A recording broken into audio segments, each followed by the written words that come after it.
Marcus sat in his car outside their home, the divorce papers folded in his jacket pocket, feeling heavier than they should. 3 months had passed since he discovered the text messages on Sarah's phone, messages that shattered 8 years of marriage in an instant. The affair with her colleague Derek had been going on for 6 months, and the betrayal cut deeper than any physical wound ever could. He remembered that night vividly. Sarah had been in the shower, her phone buzzing incessantly on the nightstand. Thinking it might be an emergency, Marcus had glanced at the screen. The preview message made his blood run cold. "Can't wait to see you tomorrow. Last night was incredible."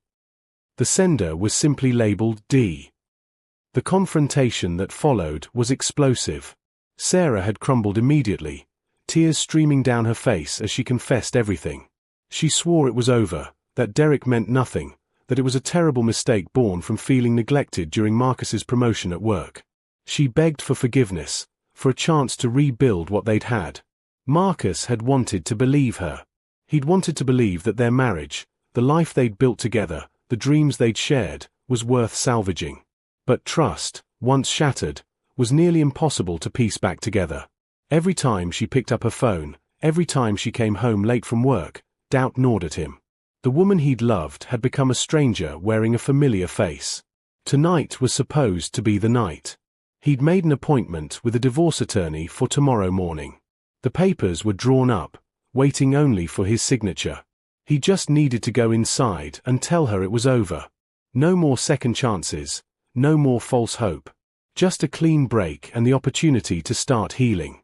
But as Marcus sat there, gathering his courage, he heard voices from the open living room window. Sarah was on the phone with her friends, her weekly video call with college girlfriends. He hadn't meant to eavesdrop, but something in her tone made him pause. "I know what I did was unforgivable," Sarah's voice drifted out, heavy with emotion. "I see the way Marcus looks at me now, and it kills me. There's this distance in his eyes that wasn't there before." "Maybe you should just let him go," one of her friends suggested. "If he can't forgive you." "No," Sarah interrupted sharply. "You don't understand. Marcus is the best man I've ever known. When my mother was dying, he took time off work to drive me to the hospital every single day for 2 months. He held me while I cried, never once complaining about the sleep he was losing or the promotion he might miss." Marcus felt his throat tighten. He remembered those dark days, seeing Sarah's pain and wishing he could absorb it himself. "He's brilliant at his job," Sarah continued, "but he never lets it make him arrogant. He remembers our anniversary, my favorite flowers, how I like my coffee. He still leaves little notes in my lunch bag even after everything I did. Do you know how rare that is? How rare he is." "Then why did you cheat?" another friend asked bluntly. The silence stretched for a long moment. "Because I'm an idiot," Sarah finally said, her voice breaking. "Because I was selfish and stupid and I took something precious for granted. Derek was just there, paying attention when I felt invisible. But it was all surface level, meaningless. Marcus is depth. His substance. His home. And I threw that away for what? Empty compliments and cheap thrills." Marcus heard her start to cry. "I would give anything, to take it back. To make him trust me again. I know I don't deserve another chance, but God, I wish I could prove to him that I'm not that person anymore. That I've learned my lesson in the most painful way possible." "What will you do if he leaves?" someone asked gently. "Let him go," Sarah whispered. "If that's what he needs to be happy, I'll let him go. Because that's what you do when you love someone. You put their peace above your own desires.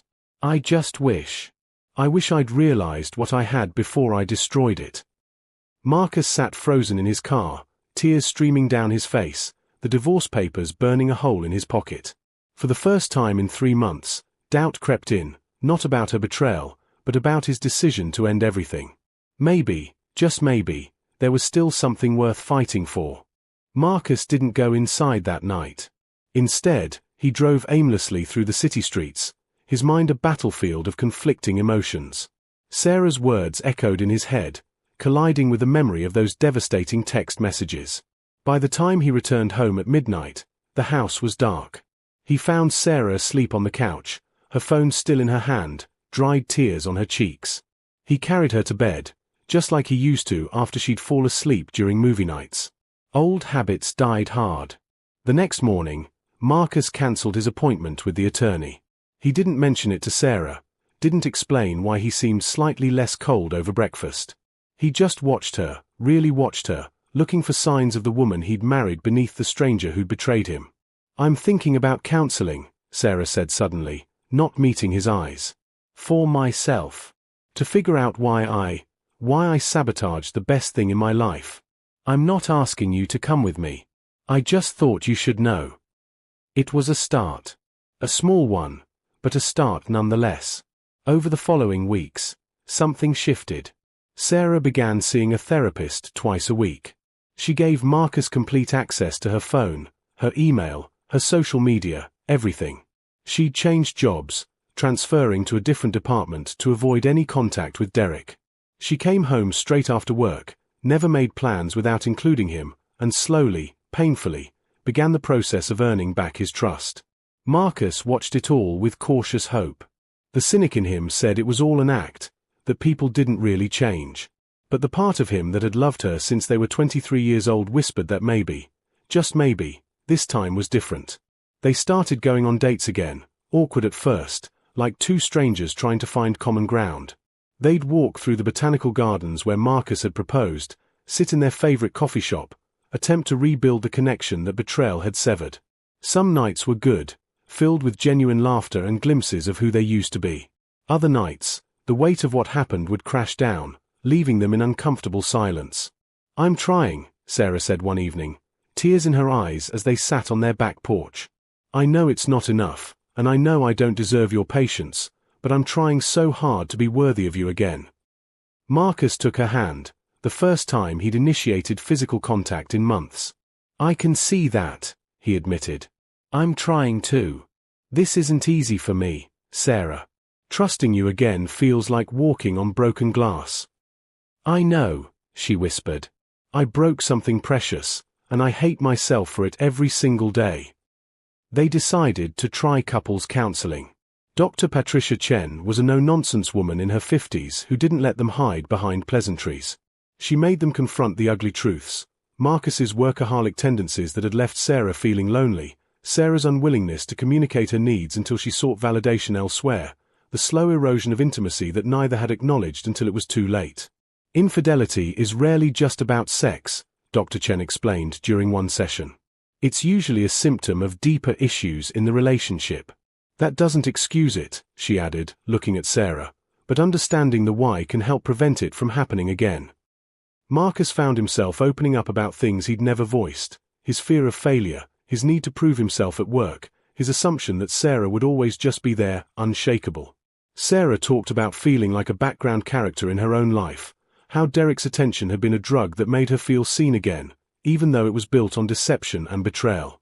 Slowly, they began to reconnect. Not as the couple they'd been before, that version was gone forever, but as something new.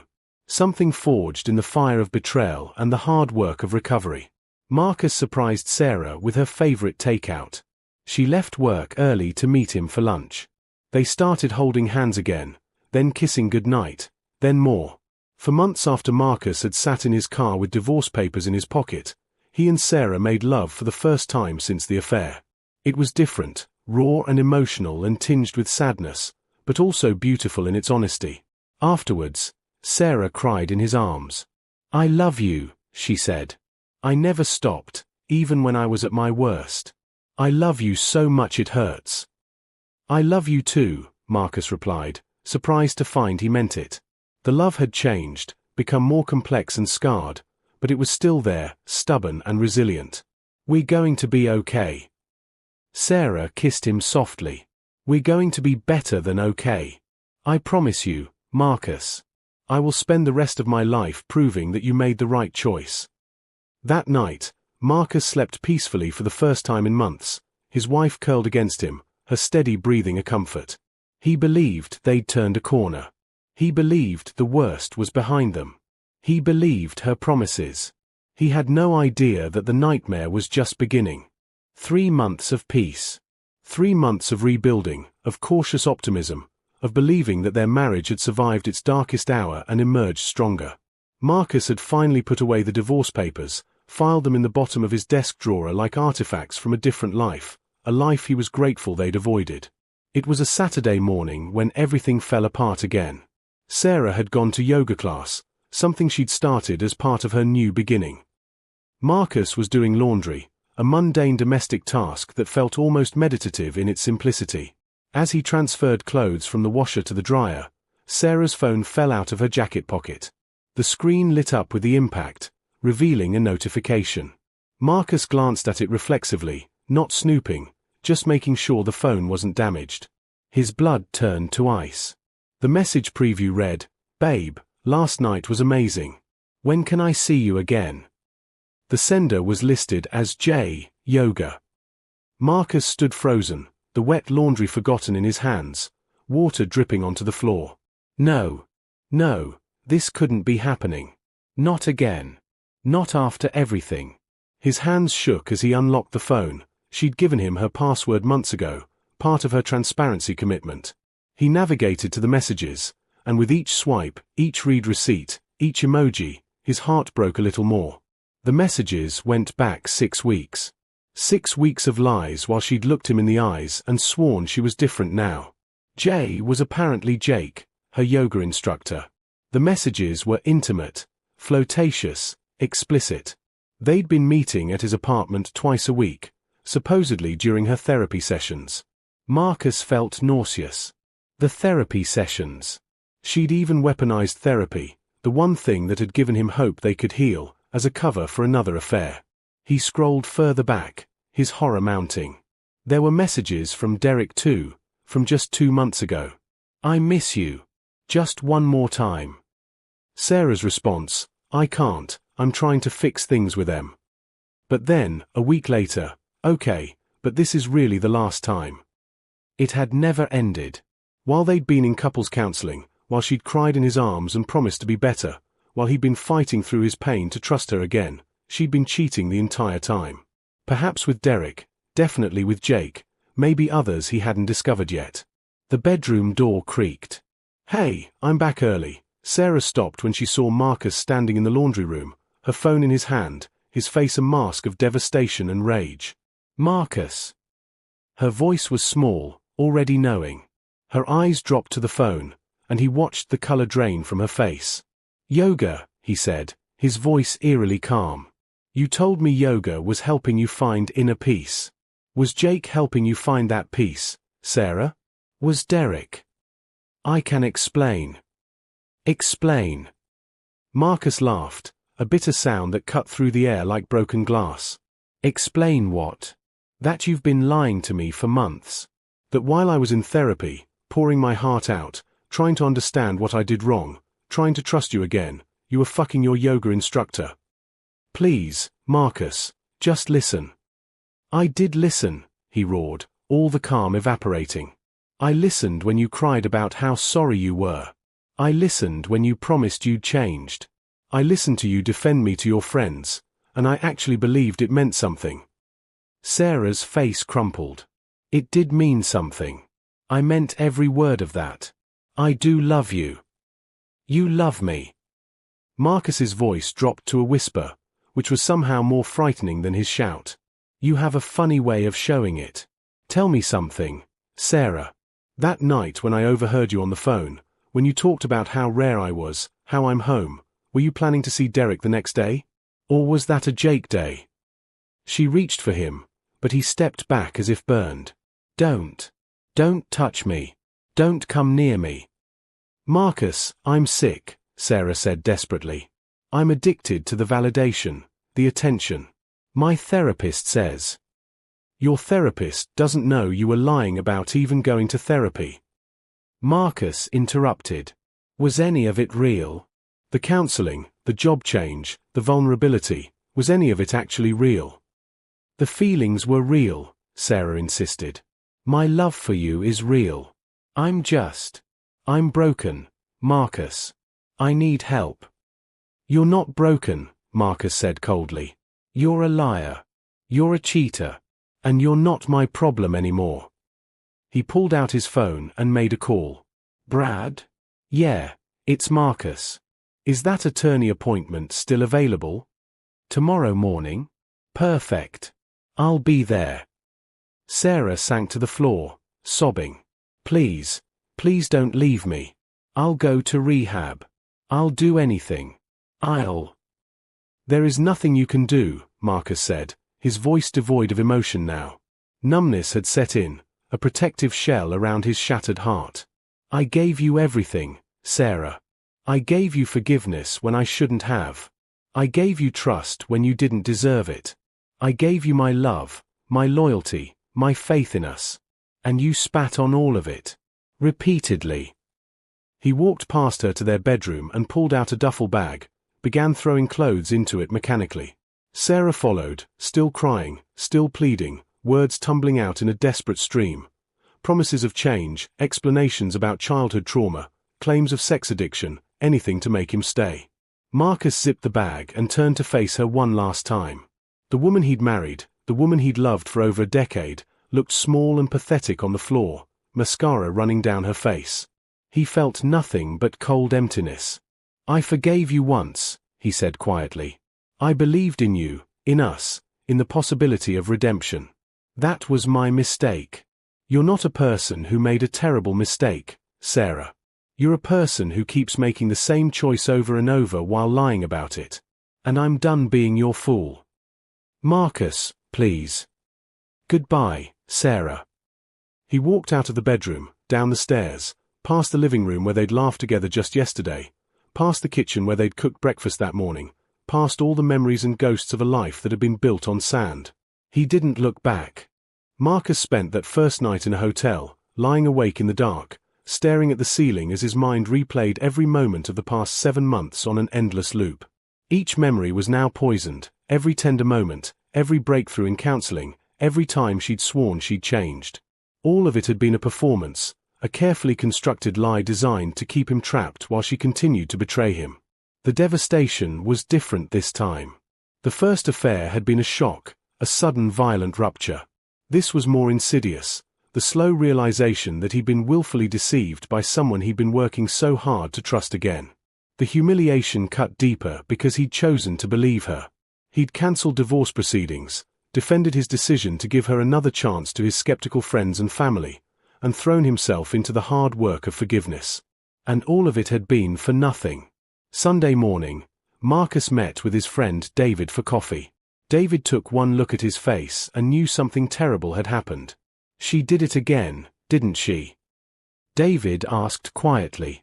Marcus nodded, unable to speak for a moment. When he finally found his voice, he told David everything. The messages, the lies, the revelation that the affair had never really ended. David listened without interruption, his jaw clenching tighter with each detail. I'm so sorry, man, David said when Marcus finished. For what it's worth, we all wanted to believe she'd changed. We wanted it for you. Did you though? Marcus asked bitterly. Or did everyone think I was being an idiot? We thought you were being someone who loved his wife, David replied. There's no shame in that. The shame is all hers. Monday morning came too quickly. Marcus sat in Brad Morrison's office, the same divorce attorney he'd cancelled on 7 months ago, and signed the papers he'd once been too hopeful to sign.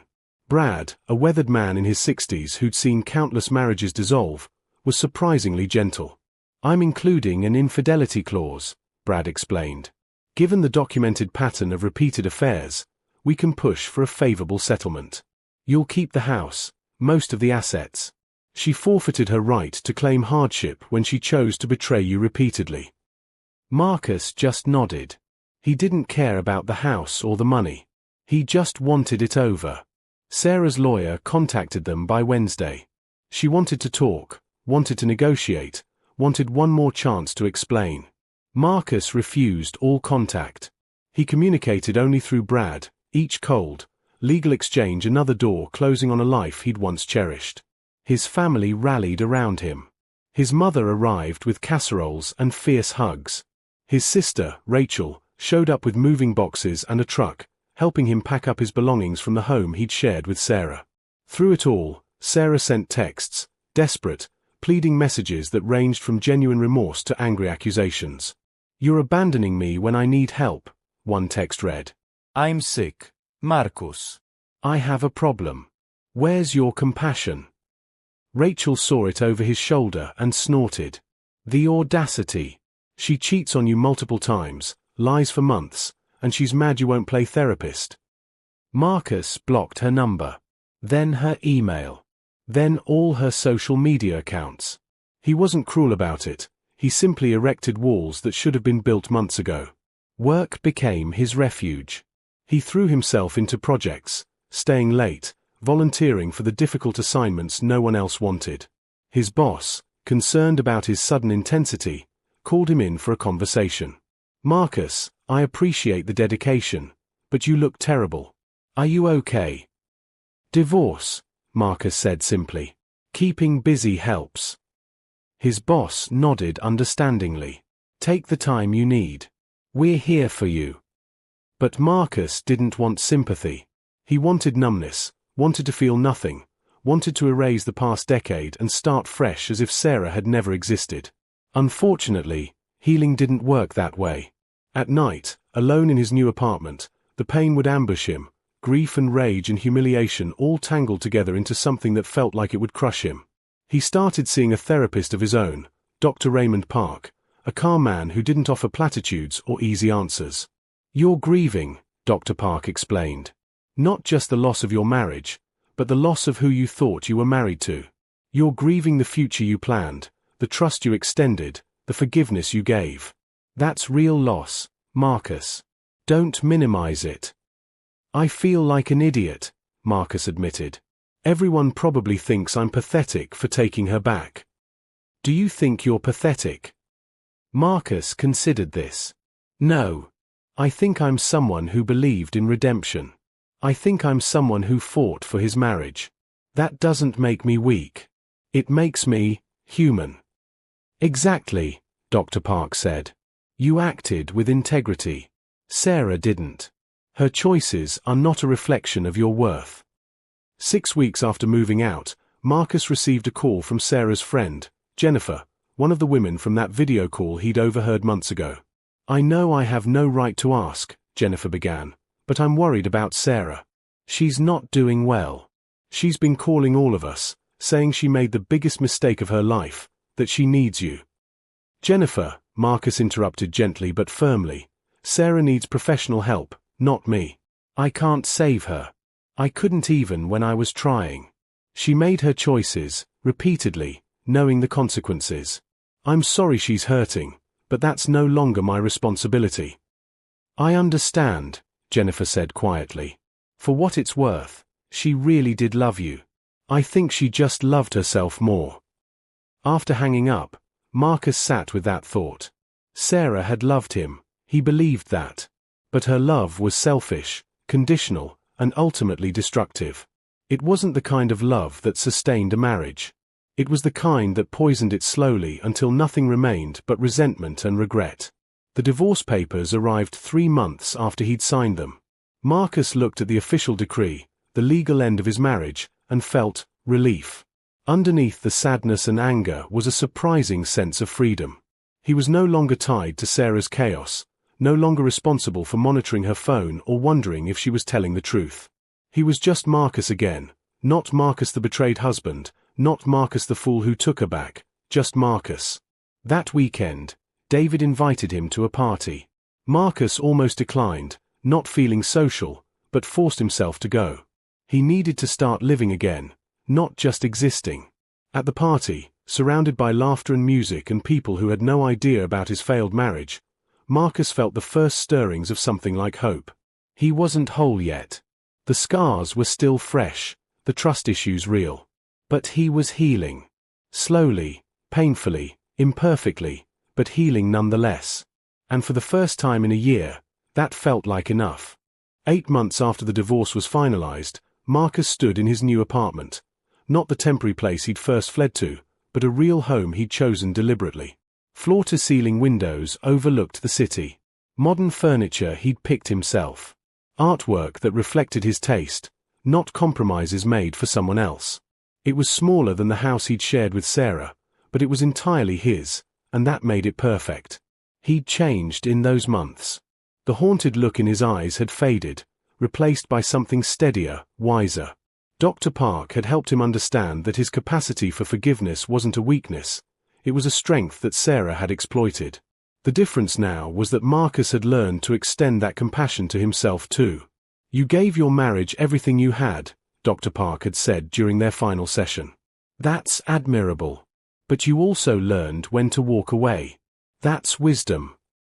Marcus had started dating again, cautiously. A few coffee dates, nothing serious. He wasn't ready for serious, and he was honest about that. The women appreciated his straightforwardness. One of them, a colleague named Allison from a different department, had become a genuine friend. They'd grab lunch, talk about work, carefully navigate the space between friendship and something more. "I'm not ready," Marcus had told her honestly after their fourth lunch together felt suspiciously like a date. "I want to be, but I'm not there yet."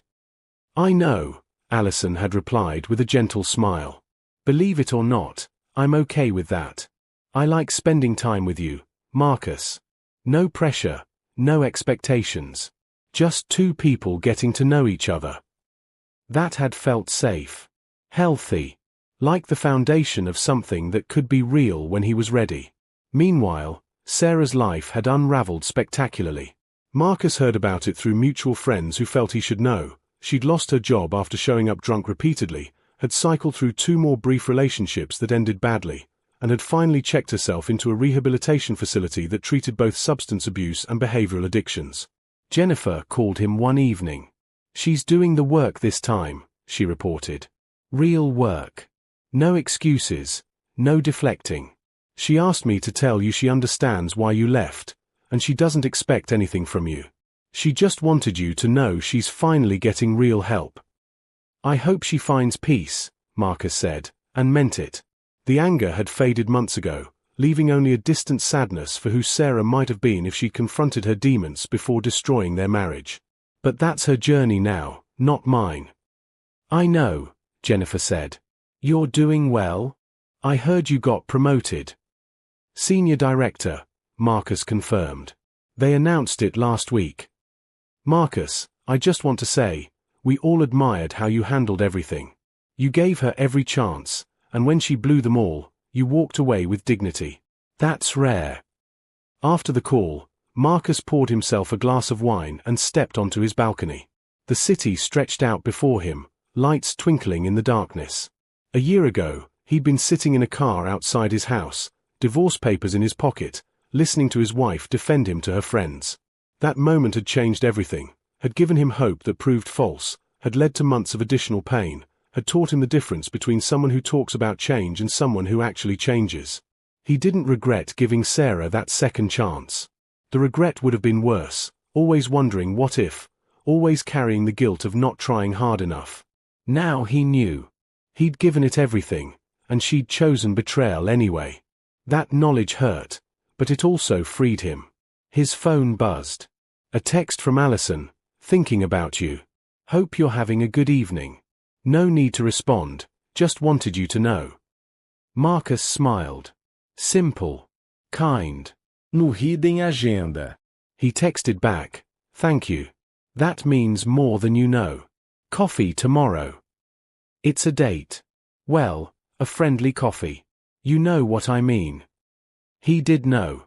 And in 6 months or a year, when his heart had healed enough, maybe those friendly coffees would become actual dates. Maybe they wouldn't. Either way, Marcus was learning to be okay with uncertainty, to trust his judgment again, to believe that being hurt didn't mean he had to spend his life hiding from connection. The following week, Marcus was cleaning out old files from his desk when he found them. The original divorce papers he'd prepared almost a year and a half ago. He unfolded them slowly, reading his own signature that had never been submitted, seeing the date that marked the beginning of 7 months of false hope. He didn't feel anger anymore looking at them. Instead, he felt something like gratitude. Those months, painful as they were, had taught him invaluable lessons about himself. About his capacity for forgiveness, yes, but also about his limits. About the importance of actions over words. About the difference between loving someone and losing yourself in the process. Marcus took the papers to his shredder and watched them turn to confetti. The symbolic gesture felt appropriate, destroying the document that represented his lowest point, his moment of greatest doubt. His phone rang. His sister Rachel. "Hey, are you coming to Mom's birthday dinner Saturday? I'm making my famous lasagna." "Wouldn't miss it," Marcus replied, feeling the warmth of family, of people who'd supported him through his darkest period. "Need me to bring anything?" "Just yourself. Oh, and Allison if you want to bring her. No pressure though." Marcus considered this. Introducing someone to his family felt significant. But Allison had been a steady presence in his healing journey. Maybe it was time to acknowledge that, even if he wasn't ready to define it. "I'll ask her," he said. That Saturday, Marcus showed up to his mother's house with Allison beside him and a bottle of wine in his hand. His family welcomed her warmly, and over lasagna and laughter, Marcus realized something profound. He was happy. Not the naive happiness of his early marriage, not the desperate hope of his reconciliation attempt, but something deeper and more resilient. He was happy in a way that came from knowing himself, from surviving devastation and choosing to rebuild. After dinner, his mother pulled him aside. "You look good, sweetheart. Really good. Your eyes have light in them again."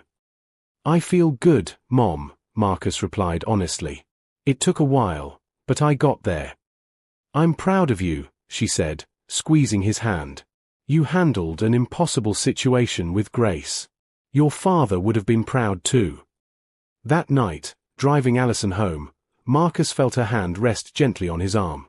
"Thank you for including me tonight," she said. "Your family is wonderful." "Thank you for coming," Marcus replied. "I know I've been cautious, maybe frustratingly so."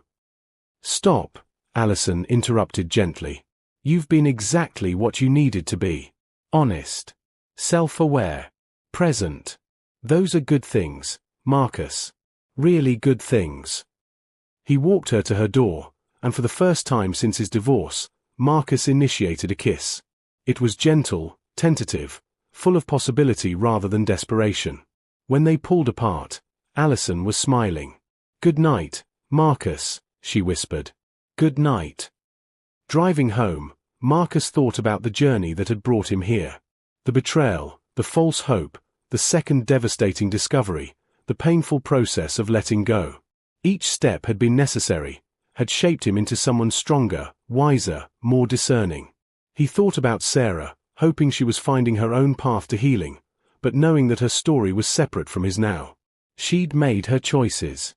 He'd made his. They'd both have to live with the consequences. And Marcus's consequence was this: a new life built on authentic foundations, relationships based on trust and honesty, and the quiet confidence of someone who'd survived his worst nightmare and emerged intact on the other side. He pulled into his parking garage and rode the elevator up to his apartment. The space welcomed him, comfortable, peaceful, entirely his own. He poured himself a nightcap and stood at his window, looking out at the city lights. Tomorrow he had a meeting about a new project at work. Lunch plans with David. Maybe another coffee with Allison during the week. Simple things. Good things.